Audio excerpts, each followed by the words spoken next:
So yes, back again, Intuitive Live. Back once again with the Intuitive Live. The Renegade Laughter. Yes. We had an amazing weekend. Weekend or week? Whoa, Yeah. So yes, it's again, guys, we did not practice what we do not preach, vice versa. We do not preach what we do not practice. So we go through all this stuff all week. We check in on ourselves, and most of what we talk to you guys about, symbolically at least, is what we've gone through, because what one of us is going through, collectively we're all going through. So if you have any questions, this is intuitive guidance. Remember, we're not intuitive psychics. We are, but we don't do that here. So we get you to describe what's going on, issues, annoyances, anything like that, and describe it in detail and where it affects you. And we help you to interpret it. It's the soul's message, let's say. The things that are going on. The Body is the Barometer of the Soul is one of our favorite books. And this is what happens. Our body, and not just the physical body, but our body being our life, the situations in our life, are symbolic. They're the messages trying to come through from the soul. To the soul wants to achieve certain things in each life, and it's basically following. It wants you to follow the courage, follow the faith, follow the belief. You can serve God, or which is love, I call it, or you can serve fear, which some people call the devil. It's like so. Hell. You have to serve something. You serve.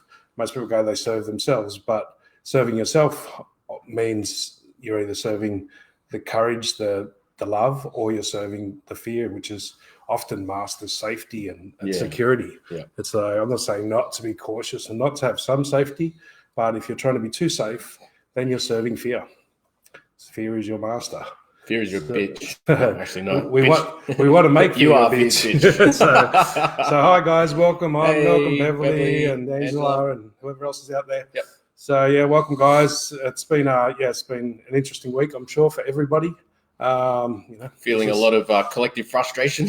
Collective isolation, frustration. But the opposite side is this is an opportunity. This is a collective opportunity for everyone to go into retreat. This is a natural journey that anyone in whatever faith that they have, you're supposed to go on inner retreats every now and then, like every year for a month or two, if you can, ideally.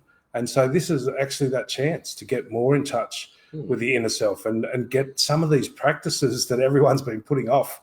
We all put off, haven't got enough time. All those things you haven't got enough time for. This is the perfect opportunity to do those things. Okay.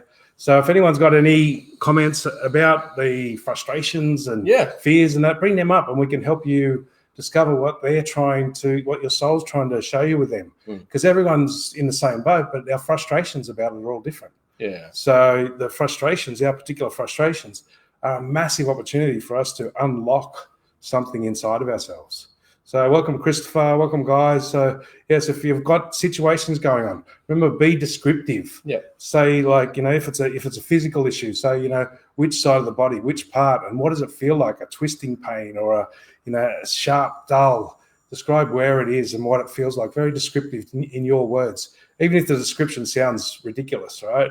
That's the more ridiculous it sounds, the better it is, because that's trying to get us to unlock it. It's like dream interpretation. You've got to understand that person's point of view to get a good interpretation of it. So, okay, so Nat. Good evening, Nat. Thanks for the question. Hey guys, I'm not stressed and tired when I go to bed. I'm assuming I go into a deep sleep, but I wake up at 3 a.m. every morning. Why would this happen? Okay, so was Nat? Somebody asked this last week. Yeah, I don't think it was you, Nat, but somebody else asked this last week. There is a particular thing about 3 a.m. There is one, you can look up the Chinese medicine, and I think that's when we switch from liver meridian, to liver meridian. So there's this, what they call the body clock in Chinese medicine. So there's 5 times. So one part activates. So if it is more physical, if it's dietary or something like that's just causing it, it's that switchover point. But usually 3 a.m. is psychically the most quiet time, and it's the easiest time for us to really tune in with our inner being, if you want to call it that, with our God self, whatever you want to call it. 3 a.m. is the time because most people are in a deep sleep. So their minds, everyone's, in this area, in this country, obviously, So it's the local psychic energy that's particularly quiet.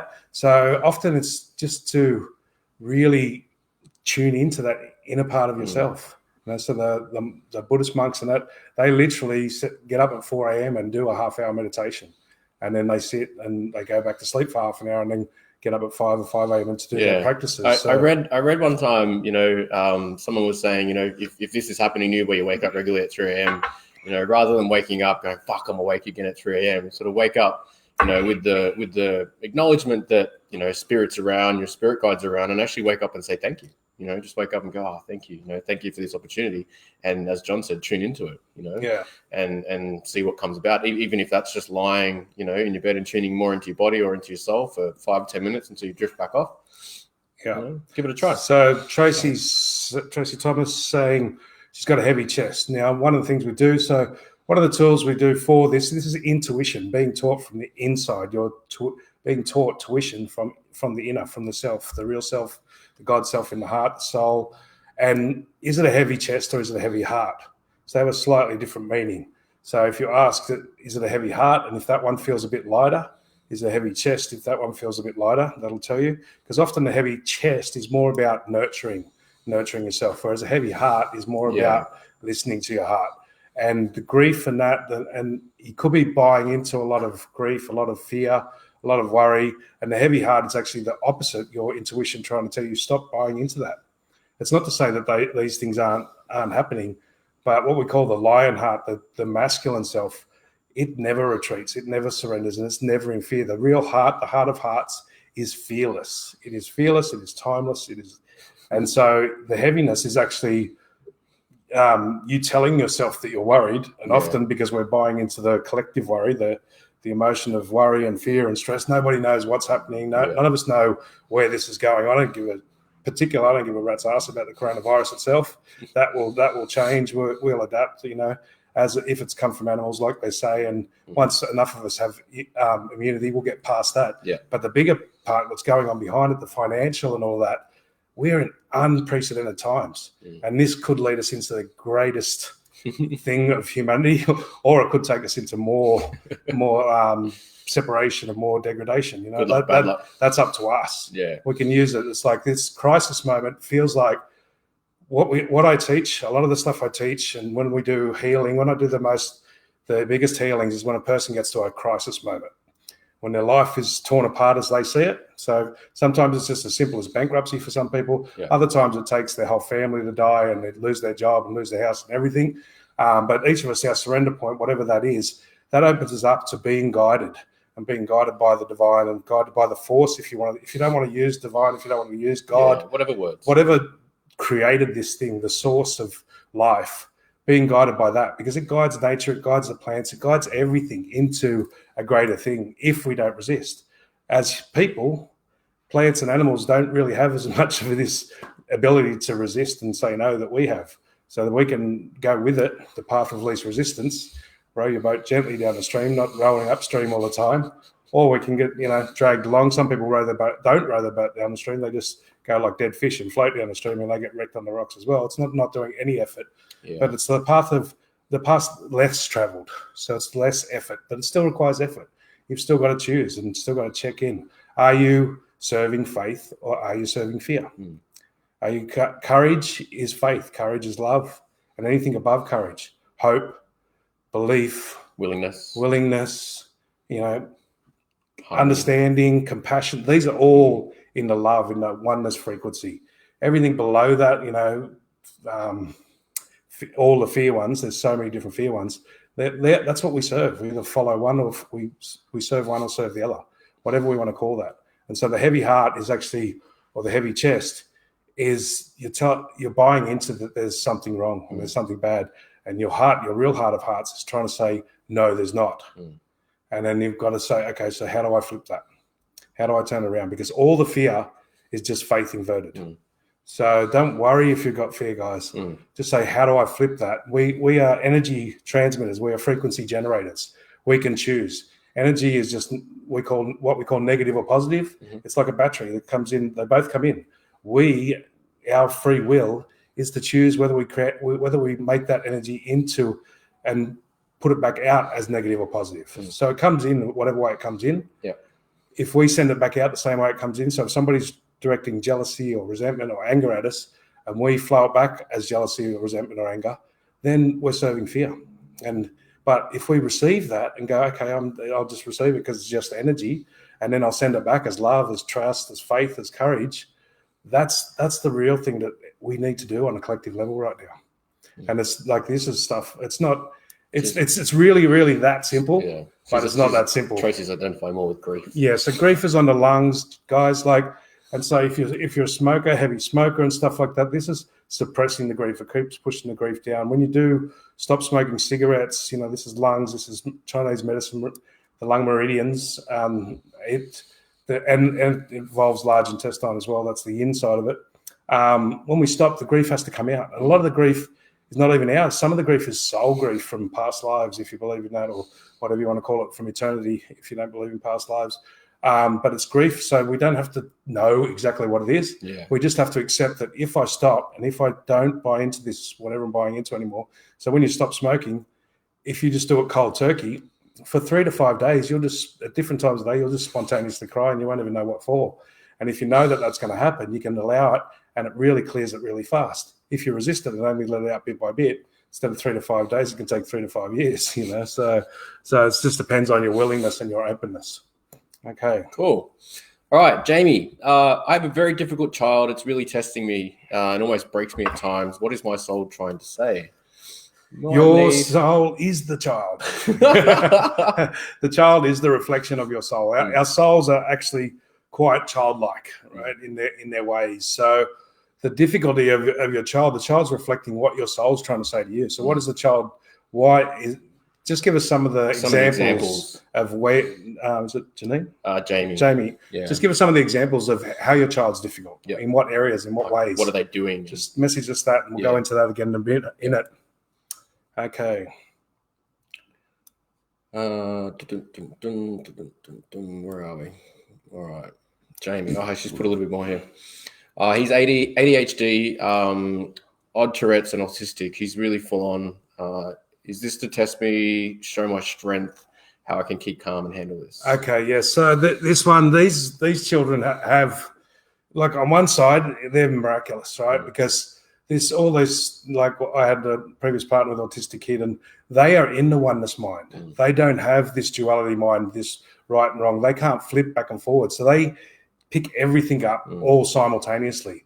But the problem is their radar and their mind is so big, they can't distinguish what is their thoughts and other people's thoughts, or their fears and other people's fears. So one of the tools we've got on YouTube, it's called Are They My Feels? That's a free one there. It'll go into this a bit deeper, so if you want to have a look at it. But basically, it's return to sender is one way of saying it. So what I said to my partner's kid, and I said it to him probably about 10 times a day for 3 days, every time he'd start to freak out about it, and when you get close and that to them, you just use your hands a little bit and say, who does that belong to? Return to sender, and push it away. So who does that belong to? Return. Who does that thought belong to? Who does that feeling? And don't sort of stick on it too much. And they'll for a moment, they'll actually freak out a little bit more. And it'll get a little bit more intense for a second. But if you just stick to it and just keep repeating it, who does that one belong to? Return to sender. Who does that belong to? Return to sender. Get out of the way. Get out of the way. And it creates a space around them. And then they just, after I did it with him for 3 days, he was nearly 5 years old. And then I spoke to his mum the next day, and she was on the phone crying to me. She goes, he was walking to school, and he came up and held her hand on the way to school, and he'd never done that. She couldn't get within 3 feet of him most of the time unless she had to feed him or something. Yeah. And once he started getting some space around him, because they're picking up your thoughts and your feelings. So that if you stress out trying to make, then that amplifies and magnifies it. It's what we call the bounce back.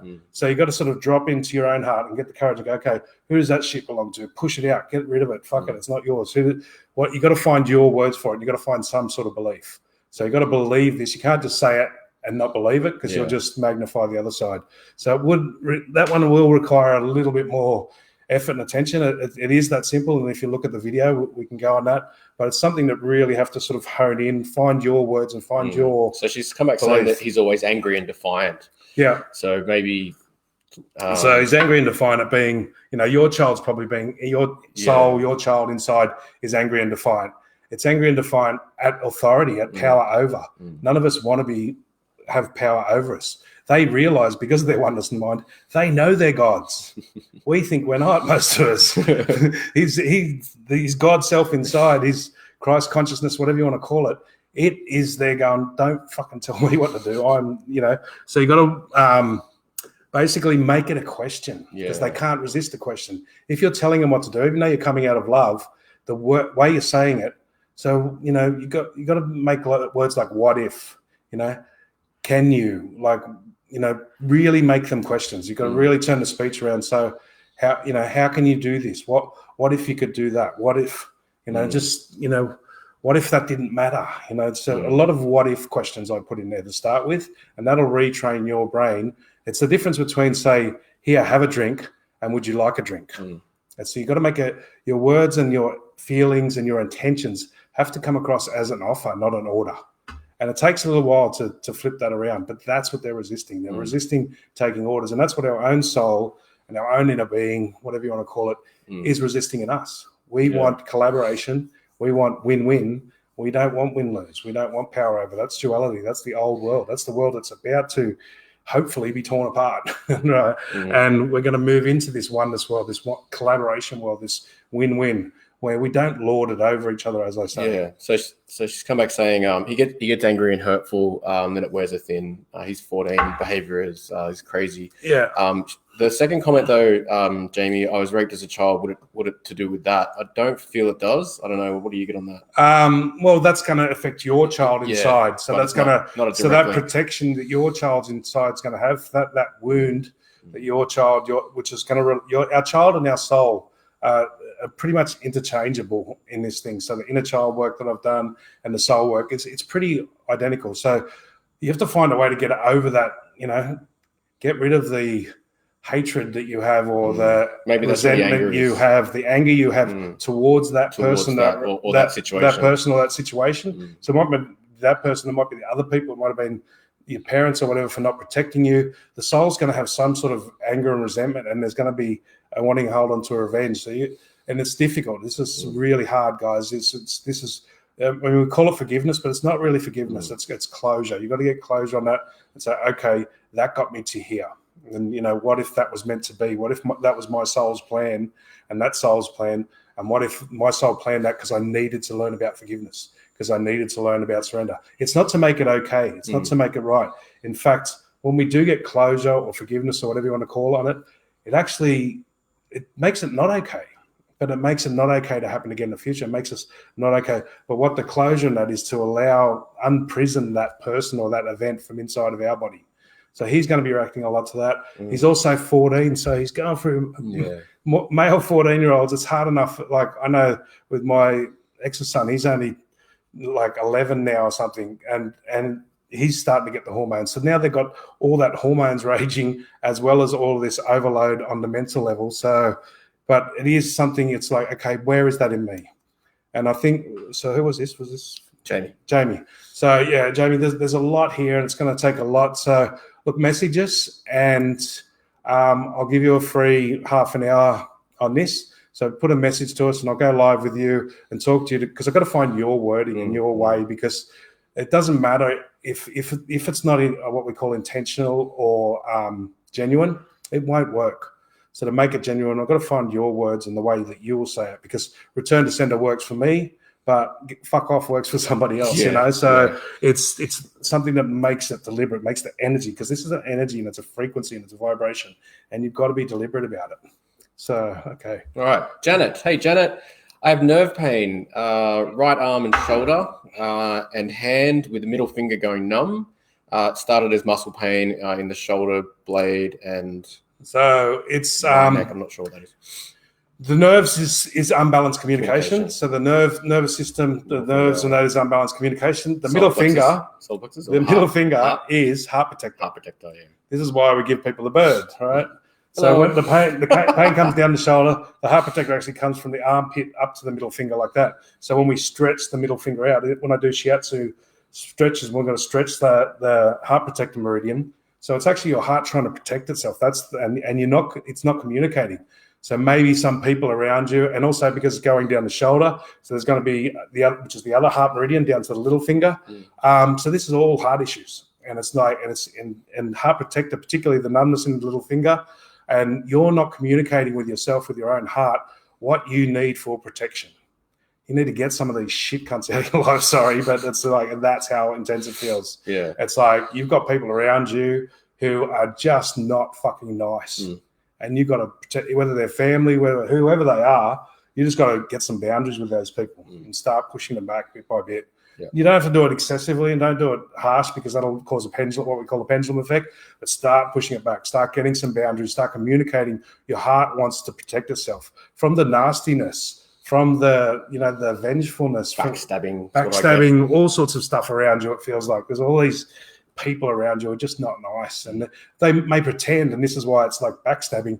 They smile and pretend to be nice, but your heart knows they're not. They're not. Yeah. They've got ulterior motives. I call them smiling assassins myself. It's like I used to have quite a lot. They're smiling assassins, like they smile at you while they're stabbing you in the back, but your heart knows that, and that's this communication is like, okay, I've got to back some of these people off, and I'm not going to know why. I just know that I have to. Yeah. This is the intuition. When the intuition tells us, it doesn't tell us why. And then those people that we try and back off, we try and get some better boundaries with, they go, oh, but why? And you can't explain it, which lets them back in. You just got to say, I don't know why. It just doesn't feel right. Why doesn't it feel right? I don't know. If I knew, it wouldn't be a feeling. It would be a knowing. It's like, it doesn't feel right. Why doesn't it feel right? I don't know. It's a fucking feeling. I didn't say it's a knowing. I said it's a feeling. If it was a knowing, I would have told you, and I would have told myself. I would have told you. Like, it doesn't feel right. Like when you walk into a room and the vibe's not right, you say it doesn't feel right. Do you know why? Sometimes, if you're quite intelligent, you've done it enough time, you walk into that same stupid shit so many times before, you will know why. But mostly, you just go, it just doesn't feel right, and you've got to go with that. This is the intuition. This is the guidance. This is global right now. This is like intensified for everybody. And it's an opportunity. This is a surrender point for us collectively. So it's, this is all those symptoms are pointing to an imbalanced communication between your head and your heart is trying to tell you you're numbing out your protection. You're not, you're blocking out, you're making yourself a victim by trying to be nice or whatever you're doing. Okay. Kristen. Hey, Kristen. She's got a question, which is, why would one be told to close the heart chakra? For what reason or purpose? If it's overly open, it's not close it permanently. What we have to do, so often when we're doing, the chakras spin one way. So when there's a excessive amount of energy there, you've got to tone it down to open one of the other ones up. So if you're told there may be too much in the heart, so that means the throat or the solar plexus is not open enough, usually the one above or below. So it's actually tone the heart down or close it to reboot. Yeah, reboot was kind of and that's what I got at first. It's like what they're saying is actually shut the whole energy system down. Just ask your meridians, your chakras, everything, close down and reboot. It's like a computer. Yeah. If your computer's got too many things open, the whole computer slows down, right? So the heart's been open for too long. It's taking in all this stuff and it can't sort out the different things. So it needs to close down and reboot and refresh. And maybe defrag as well. So that's maybe why they've said to close it, because it's really a large reboot. If you need to give your brain something to do during that, you can just picture a computer shutting down, right? Like a Windows computer just shutting down. Just picture the images shutting down. Okay, it's powered off. And powered back on now, and just get all those images in your head, just to symbolic of what you're doing. It's like with any of the guys that are old enough that used to have computers 10 years ago, when they got viruses and shit in them, and you tried to say shut down. It's like no, Control Alt Delete and all that sort of stuff. Sometimes it's that difficult because there's all these programs running from the subconscious, from all the stuff that's coming down, saying okay, close it to reboot and reboot it. So, but the other way to do it is reverse the direction, because naturally, if you're male, the heart flows in the clockwise direction in front and clockwise at the back, which is opposite. But if you're female, it's the other way. But all the other chakras all go clockwise. And that's, there's different theories that say opposite, but over 20 years of practice, I find that's the one that's most accurate. But when we go clockwise, it's almost like turning it off and pulling the stuff out. Anti-clockwise or the opposite way. And then we go back to clockwise. So then when I do chakra clearings, that's pretty much how we do it. But it's not close your heart and keep your heart closed. Or, it's actually reboot. So, and then when we go into sleep, when we get into deep sleep, that's what happens. When we get into theta brain speed, usually early in the morning, that's our whole energy system shuts down and reboots.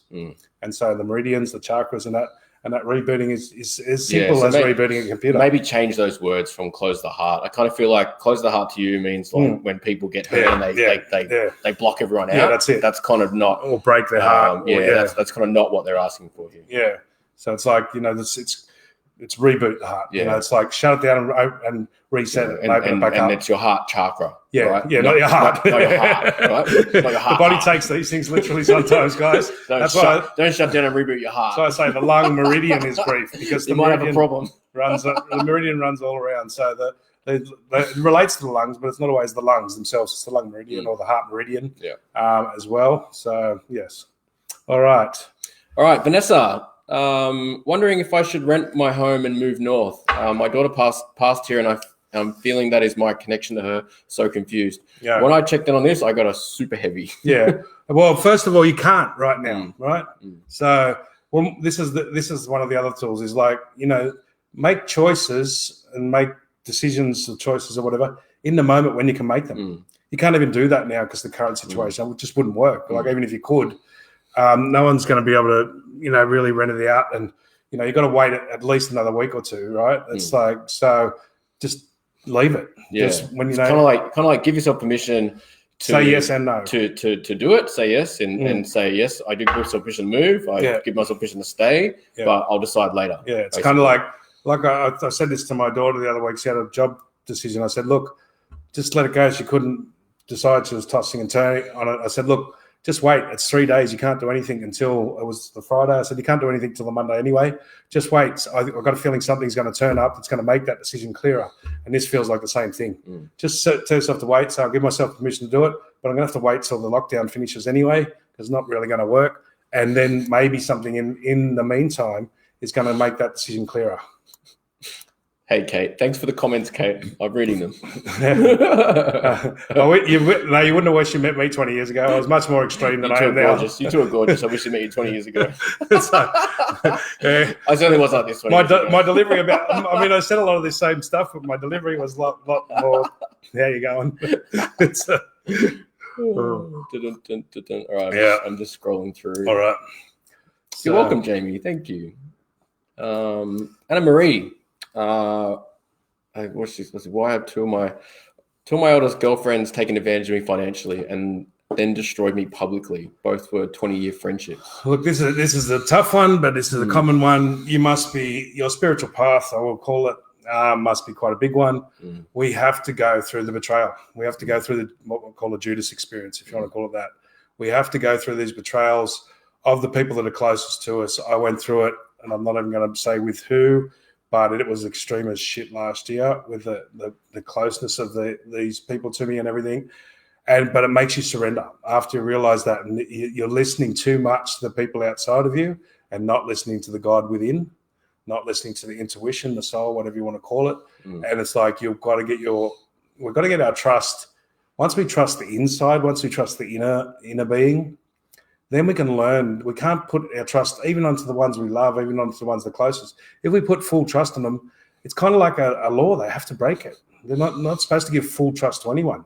I know I can trust this guy 90%, but if I give him 100% trust and he's having a bad day and he fucks me over, I'm going to take that really bad instead of going, it was just him having a bad day. He didn't mean it, right? Yeah. This is the problem. We give all of our trust, our faith, or whatever we give to certain people, and they might not even mean it. They're just they're having a bad day and they get, distracted by the devil, if you want to call it that. They fall into their fears and they react from that. And then we blame them. But it's really, if I hadn't have had this filter of 100% trust with them, they wouldn't have done it. And like for me and for many other people, this has happened in the last year or so. We've all, and now it's becoming clearer that this situation that's happening now, we're all being asked to listen to the inside, be guided by our inner being, guided by the God inside, and trust that above everything else. Trust ourselves. So it is a hard experience, and it's one we go through often. And when it happens to both, like that's just really, really extreme, which tells me that your path in the opportunity here is massive, right? So it means you've got a really strong soul. It means your soul's set this up somehow, and you can come out of this like we all can. With a crisis situation, we can come out of it and rise like the phoenix from the ashes, Mm-hmm. and it makes us a stronger, more beautiful person inside, and it makes us trust the universe more. Or we go into bitterness and revenge, and eventually that just makes us hard and makes us die. So maybe change the why. Don't maybe try to understand why. And I don't know what your beliefs are as far as your spiritual path and any of what John sort of said, whether that resonates or not. Right, it's hard to know. But if it does, going into the why is just going to rabbit hole you. There's too many whys. You kind of just need to get to a place of acceptance. What if that happened for this reason? Yeah, and what if that happened for a particular reason? My soul made that happen for some reason to make me look at something else differently. Because there'll be a lot of reasons, and sometimes when we release that and we get the healing and the release and we get this glow about us afterwards, sometimes we get to know the whys. Sometimes it just all flashes in and we just understand and we get this really big picture, and there's hundreds of whys. But if we look at the why first, we stop the healing, we stop the gift that's underneath it, that's at the core, from being released. For me, I was in a 17-year marriage with 3 kids. We had great income, great, properties and holidays and all of that. And for me, one day I just woke up and all of it started to change, right? And for 2 or 3 years, I was asking why, right? And it fucking almost killed me. So it almost killed me 4 times, right? And who almost killed you? And it wasn't until I kind of met this guy, and he started to sort of teach me some of the tools and stuff like that. I made him look inside instead of outside. I kept every time he said that's a problem, I'm going, look at where is that in there? Where is that in me? Where is that in me? When I go to sleep, my dreams, I'm asking myself, where is that in me? All the problems and all the answers are all inside. Right? But the point is, I spent 2 or 3 years on a fucking rampage, right, of destroying my life and escaping escapism is the best way I could describe it, right? I couldn't even escape the escapism, right? That's how fucked up it was, right? Until I stopped asking why and started to getting to a place where I just accepted it for what it was, right? And was grateful for what I learned and what I have and what I still have, because you kind of forget, what you have still got when you go through those sort of shit situations. And it does eliminate. It eliminates, it's like a bushfire. It eliminates all the introduced species, eliminates and it allows the natural stuff to go back. It doesn't destroy the forest. It actually brings all the natural, beautiful stuff back, and it grows back stronger and everything else. And when this happens, you said 2 friends, and they're both 20 years old. That's a 20-year friendship. 20-year friendship, sorry. That means, because it's more than one, that means this is a real big spiritual call. It's like, most moments are really moments. It's the universe, the soul, the God inside saying, hey, it's time for you to listen to you, to turn back and listen and be guided from inside. From inside, the God in our heart is the same as the God up above. So we listen from in our heart of hearts, in our sacred heart, the holy temple, if you want to call it, the Holy of Holies, it's often called. It's actually, there's a little tiny spot behind the heart chakra, about the biggest mustard seed, ironically. But if you touch it and you get into that, it's bigger than the universe, and the light in it will start to shine out, and it'll start to expand like you can't believe. And it's scary because you've got to let go of everything you thought you know. It's scary again and again and again, John. The fears, and it's not scary really to the real self. It's scary to the fears that we've been following. It's the what we call the whispers, or the the little devil on the shoulder, if you want to call it that. It's like it's the one that wants to stop you from don't go there. It's like, trying to coerce you. What'll happen? Oh, you'll have to turn into a monk, and you'll have to go celebrate. You did that last time, and it didn't work out so well. It's like it didn't work out so well because you were fucking telling me you shouldn't. Fuck off. Get off. And so it's like, so that's the fears, but it's like it is a deep core fear to do that. But this is why at these times is the perfect opportunity. Well, we don't know what we're doing. Like, this is globally as well. We don't know where we're going. So what fear? We don't even know what's going to happen anyway. So what are you telling me? What am I going to be fearful of? Stuff that might be happening anyway? So, yes. All right. Hey, Johnny. How you doing, bro? What's happening with my career? So toxic in this environment. My guides threw a question back at you. How's it making you feel? Right? What are you noticing about? Like, are you feeling threatened? Are you feeling scared? Like, what's the other side of that question, basically? Yeah. And is it a career? The other thing is, this is a time of change. I'm usually pretty good at feeling where it's going forward, and for me, it does feel positive. But this is a massive shake-up. When we get past this sort of lockdown stage, everything's going to be reorganized. People are so many careers and life things are going to change. It's just going to be like, it's just literally an upheaval where half the world's going to move around and change and stuff. So question your career. What is that a career that's working for you anymore? Yeah. It used to work for me, but is it still working for me? Is it working against me? You're saying it's toxic. Maybe the actual career is toxic in the people because you've outgrown it. Yeah. It was good for you before. Like certain people, we come around. When we change people, we realize we get away from certain toxic people and we move to these others because we start to expand. We start going through them really quickly. We grow past them because we find that they're a bit toxic for us. And they're not toxic people. It's their choices that are toxic. There's no toxic people per se. It's the situation between you and them is toxic. Hanging around people with certain vibrations is toxic. That might be good for them and that might be good for others, but it's just not good for you. Yeah. So it's like you just got to go in and feel, does it feel light? So put the hand on the heart and go, okay, so is it time to change my career? And if you feel more expanded or you feel so fucking dizzy that you don't know what it is, that's a big yes. Right? If it feels like heavy or solid, that's a no. So, okay. All right. Hey, Annabelle. Hey, Annabelle. How are you, dude?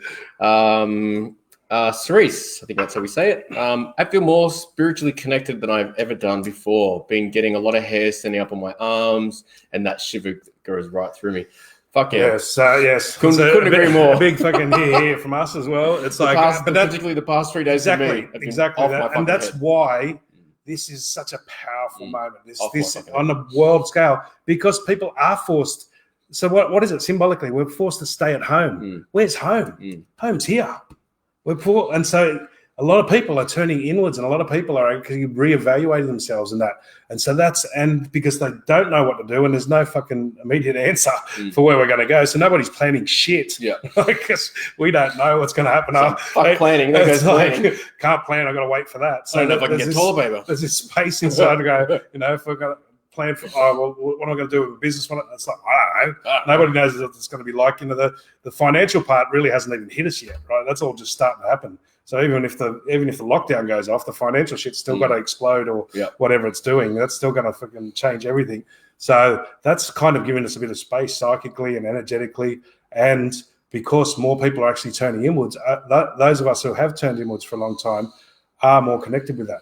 And the shivers and the electricity guys, it should happen to us so many times per day. Like I used to get this all the time. People go, I got the shivers. I'm like, what? When was the last time? Oh, I got a month or two ago. I'm like, really? You don't get that every day? You don't get that 10 times a day? So those flooding of energy down the spine and down the arms and the tingles and that's our body's natural balancing, the chemicals, the hormones, the pheromones, all releasing and blending, right? But it is from the opening of the chakras and the connecting, when the crown chakra opens and the base chakra opens, that's when those tingles happen. That's when the inspiration comes through. But that's supposed to be our normal everyday. Yeah, that's and it's a good opportunity to try to get to a place where you can, be accepting of what if this is actually turning into something better. Yeah. Right. Yeah. Rather than focusing on, oh my fucking God, this thing's going to shit. Right. Yeah. See if you can get yourself to a place of what if this is actually going to work out better for me than I've ever expected? Yeah. Even though I can't see it right now. And the working out part is what he's saying. It's like, this is a crisis moment. So it doesn't mean it's going to get short-term worse. No. But even what's going to come after that? What's the phoenix that's going to rise out of the ashes, both individually and collectively? It's like crisis moments for me. I love them. When people come to me and their life is in crisis and they've lost their wife and their job and their house and everything else, I'm like, fantastic. Now we can start. Right now we can, because if I can do the same healing and the energy flows through my hands, exactly the same for every person I work on. But how open they are and how willing they are to receive it and how willing they are to let go means it can be a miracle where they can physically heal broken bones and all sorts of shit, or they can just get a little bit of warmth and tingly and feel like they've had for me, I work at IT, during the day on the weekdays, and I've been wanting to work from home 1 day a week for fucking ages, right? And now I'm fucking working from home 5 days a week. Fucking mad. It's like 5 days a week you get to work from home. It's like, fucking positive. Yeah. And it means you're working inside more. And we're not going into these environments, staying at home.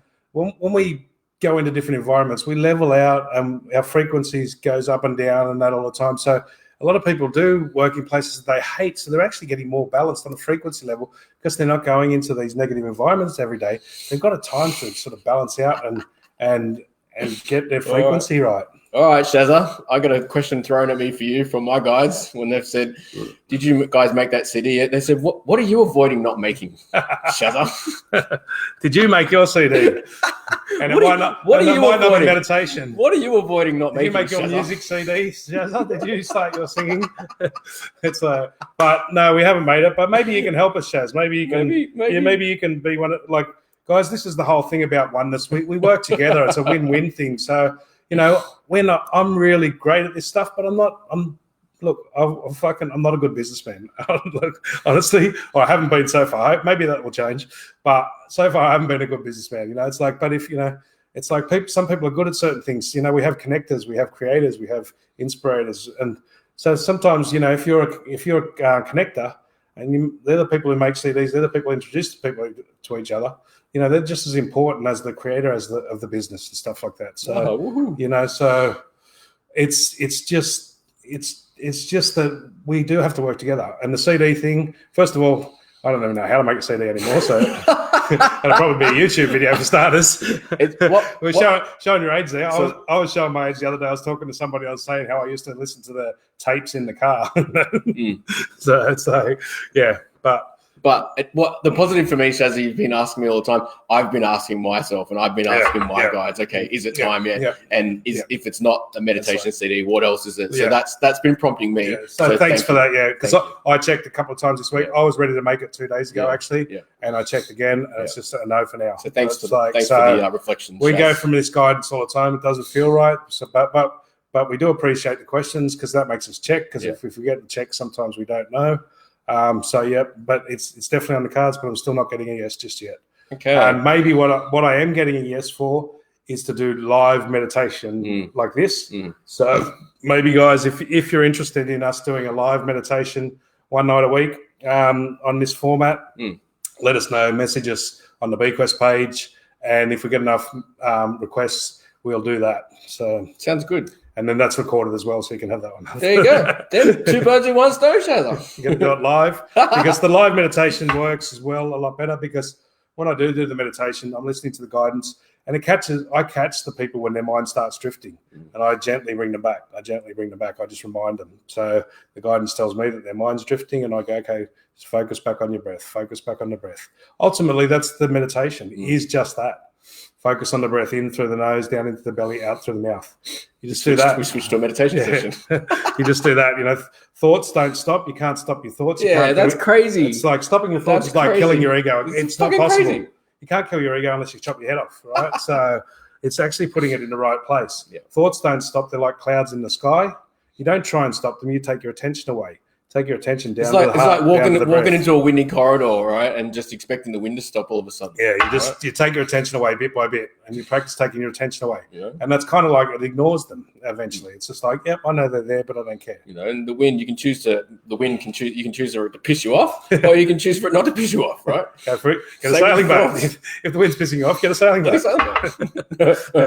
So, all right, Nadine. Hey guys, I've been experiencing achy pain in my left upper arm. It feels like I've done a weight session on my arms. I know I haven't. Well, you have. Surprise. You have. So this is conscious body shifting. So feels like you've done a workout because your body shifted. When your chakra's open, this is one of the books that one day I might write. It's called Conscious Body Shaping, right? So this is what all this work is exactly about. When we let go of things, our body the body is a barometer of the soul. So if flat chested like I used to be, I wasn't nurturing other people with what they needed. And I was doing all these exercises. This is like 20 years ago, and everything else I was isolating. I was doing it really well, and everything else was working. All the other muscles in the body. The chest was just like concave, and I was doing sort of 20 minutes a day, 4 times a day, and then I finally got to the core of what I wasn't nurturing people with. I read the book, and and then when I sort of agreed to do it, and which was just me being me and speaking like this, really, then I cut the exercises down by 50%, and I had pecs within a week. And it just blew me away. It's like, so upper arm muscles, the bigger muscles and all that, they're all symbolic. So your upper arms and your upper arms have got to do with your heart and got to do with your daily actions. So it sounds like you're following your heart and you're doing what you want to do on a daily basis, probably because of the lockdown as well. You're listening to your heart and you're doing so the arms are more about our daily action, whereas the legs are more about our direction. But they also relate. The upper arms relate to the heart chakra. The elbows are more the solar plexus. The lower arms are the navel and base. So, and it's like when we sort of do this, that they will literally reshape. It's like a workout, and it's amazing. You can literally go to the psychic gym, and you get this, like, you do one push up, and it's like you've done a month at the gym. Yeah, and it's like so. That ache, but the aching is as it comes back, as the chakras open, as our beingness opens and our body expands and we come back into the natural position. Some of that ache is that these muscles have come back, but the lower ones haven't quite yet. So it's the pulling between the two. So some of it's opening and some of it hasn't quite let go yet. Hey, Ash from the Kelly Gang. Nice to see you back. Hope you've been well. Yeah. Okay. Where are we?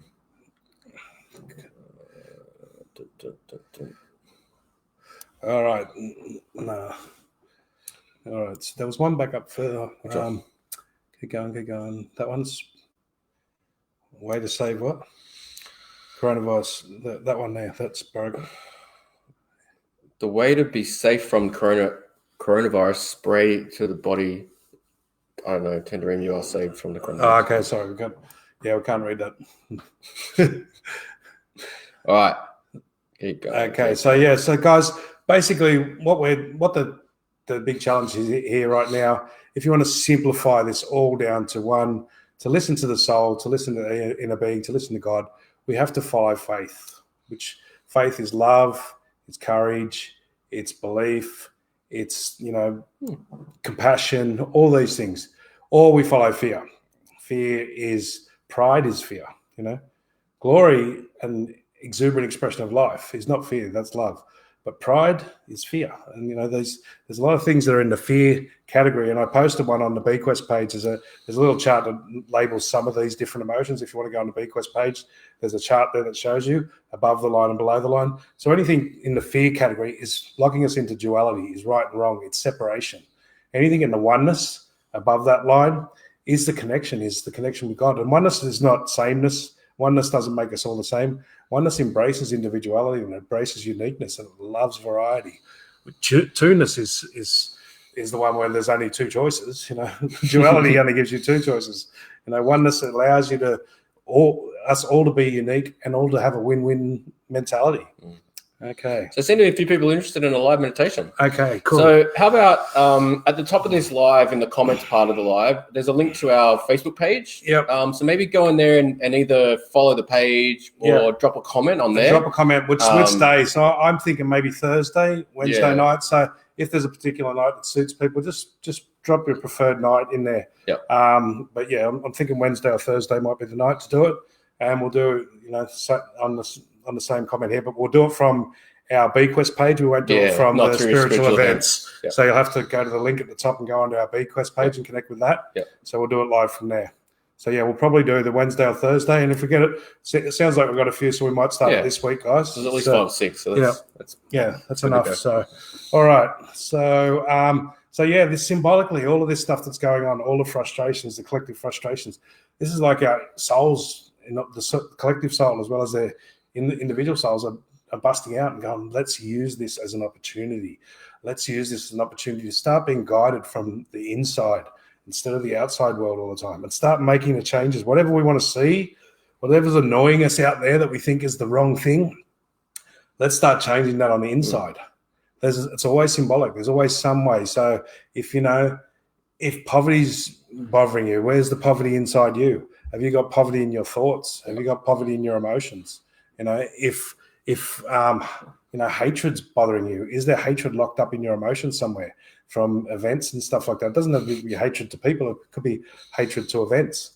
And you have to learn how to flip that around and start undoing that. And then it won't bother you on the outside. Okay. Shaz is like, well, we aren't going anywhere fast. Being in lockdown. We're going very fast. Ash Kelly has a question, seeing as though we're looking for questions. That's what we do on this live show, Ash. Surprise. I ended up in hospital last night with endometriosis pains again. Lots of issues around the stomach area, but not just health-wise, but self-image. Right. What can you tell me about it? So endometriosis, I think that's is large, like growth. large intestine or small intestine. I thought endometriosis is on the ovaries, isn't it? Is it growth in the ovaries? I don't know. Clear us on that one. Tell us what it is. So, but yeah, stomach issues and that, a lot of that has to do with the soul and the inner child.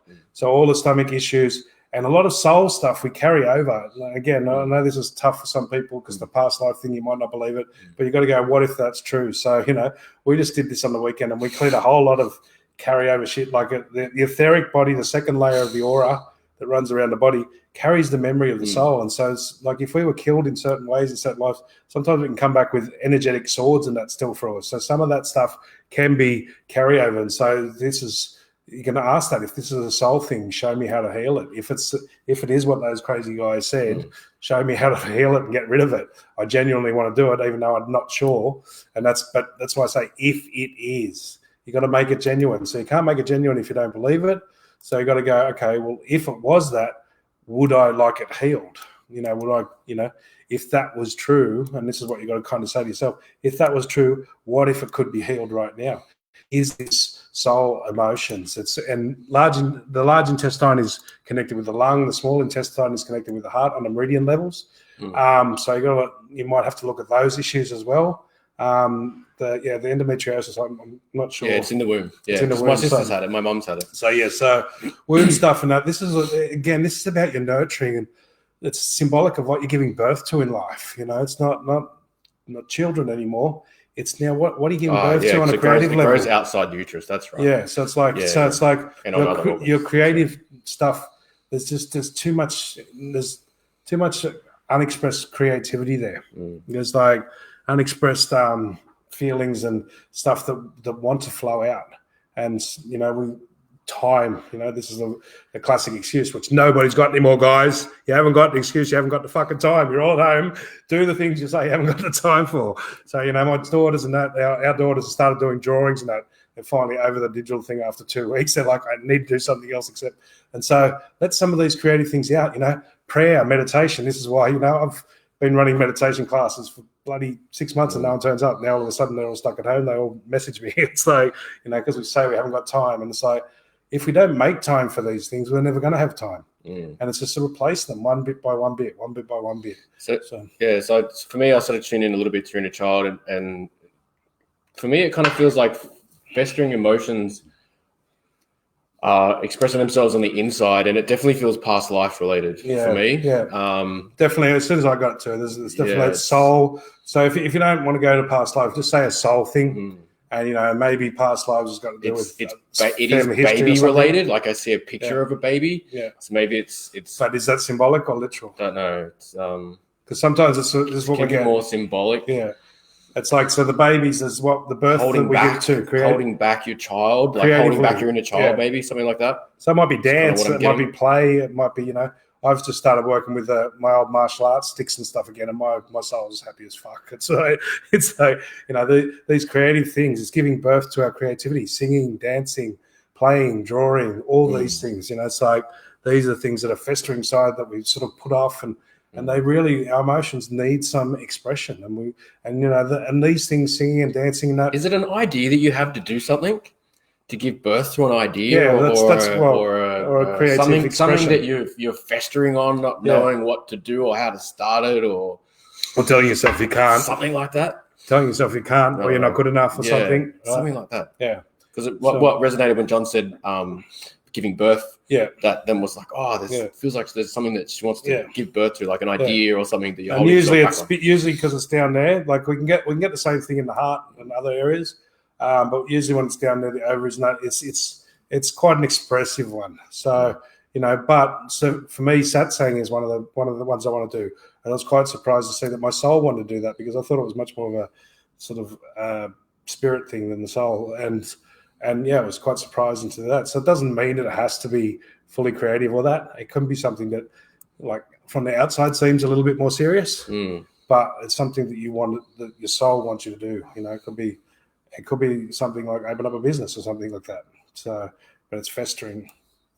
is the problem. It's like Yeah. the festering is not allowing to take the steps. And it doesn't mean you have to take the steps all the way.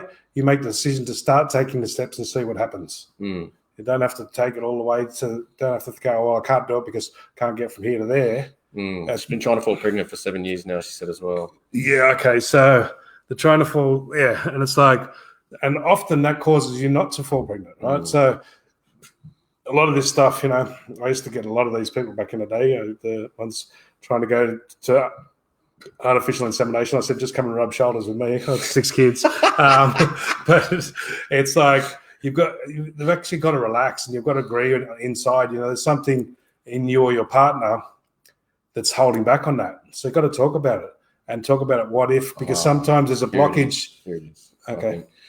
So Ash has come back saying, I have heaps of ideas. My main thing is wanting to work for myself. I've tried a couple of times, but I ended up quitting. Kind of feels like your desire to work for yourself and your desire to have children, which maybe will mean that you ultimately can't work for yourself. So you got those impact. They're kind of banging on each other. They're clicking. And that's the same. That's the fester. They're conflicting. So it's not you and your partner. It's you and you. It's those. And you tried working from home a couple of times and it didn't, and you end up quitting. Yes, same. Like I've done this work, 25 years. It's gotten frustrating. 4 times I've started this work, and and it's like, but what I'm getting now is this time forward, this is going to work. There's going to be so many more opportunities to do that. This is changing the world. The online working from home and doing all that stuff is just going to be exponential from here forward. So maybe that was all just practice runs. That's why it didn't work. This is what they told me. All those other times I did it, they were just practice runs for this time, for the real go. So maybe you can do both. And maybe you got to tell yourself that maybe if I have the child, or if we have the child, that will open up other doorways as well. That will actually make it easier to work from home. That'll build the resolve and build the desire inside. So maybe just focus on the one of them. So, okay. And both one of them are going to be difficult at this moment. So and because this is all inside, maybe just get back to the heart. Use this time now, because you can't make any of those decisions.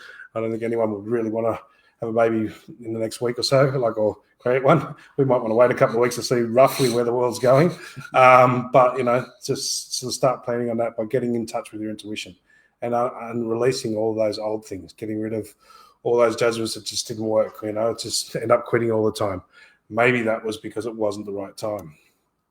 Okay. Kirsten, my son has a birthmark on his back and one matching the spot on his front.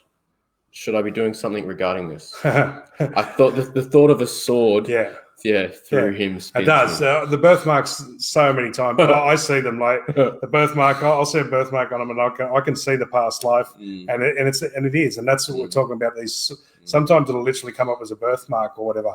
We carry it over. Like if we've got a sort of red mark on our face, we might have got burnt in another life. Certain lives, when our soul sort of makes a promise of revenge or a grudge, we carry that memory, and we've got to. This is what we've got to do, and this is why we're brought back to the same souls. And our enemy in the last life is our son in this life, so we've got to come to some sort of closure with it, right? Our souls kind of plan this. It's really fucked up in some ways, but it's like we bring these when you realize it's like, what, this person, that soul is here, and now he's my brother. It's like and I don't say this to freak you out, but it's entirely possible that maybe you'd done that to him in the previous life, which is why you're feeling like you should be doing something about it now. And the thought of a sword, that's a pretty picture, right? It spins you out. And often we do this to remind us, it's our soul sort of, because it doesn't otherwise, once you see this, once you've seen enough lives like the thousands we have, why don't they all come back? So it's ones that we need to have more memory of. So when we do get a birthmark in that, it's there to trigger us later on as a memory going, oh, that was that life. So we can come, if it is something we need to come to forgiveness or our soul has to come to closure with, then we can choose, because it can remind us, it can trigger it off at the right time.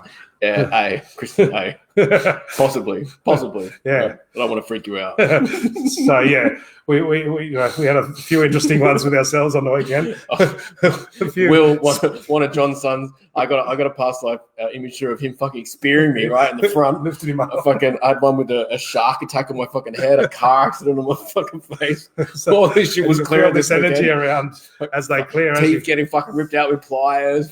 As you come to terms with it, and the soul, you undo the soul's revenge thoughts and feelings, you know, so that causes the soul to release and heal. And so yeah, you just sort of agree to do that. And it's kind of like, as you agree to let go of the soul's negative feelings towards it, it's kind of like the picture comes afterwards. It just flashes into your mind. It's not like you see that first. It's actually, you feel something and you go, okay, is that a soul issue? Does my soul need to forgive? So I can move on, and then you just go yes, and then the energy lifts, and you can just get these flashes. What? And it's sometimes really intense. You re-feel it for a second. It's like, wow, this shark just bit my head. It's like, no wonder as I'm feeling peaceful and calm right now because he's being a prick at the moment. She goes, yeah, I killed my kid. Then what can I do about it now? Fuck yeah, I love that shit. That's mad. There it is. Yeah, we know this one very well. It's like, you know, and that's like fucking glad I stuck that fucking sword for him. Fuck you, like, you prick. You know, but remember, he probably did it to you in another life. Oh, yeah. You know, this doesn't happen once or twice. Yeah. It's usually back and forward for many lives. You know, my two kids that here, the amount of times we've fucking killed each other in different lives, it's just ridiculous. It's just like, and it's like, okay, we're going to come to terms with this in this life. Are we going to fucking agree to fucking forgive and move on or what? Oh. It's like work together instead of, you know, let go of all that stuff. So, you know, and this is collectively what the world's going through. This is the financial reset. If that happens, it's like, no more payback, guys. No more no more paying back, no more owing. Let's just fucking wipe it and start again. That's a symbolic gesture. That's what it's trying to show us on the outside. If they do that, let's hope they do, and they wipe all debt and we start again.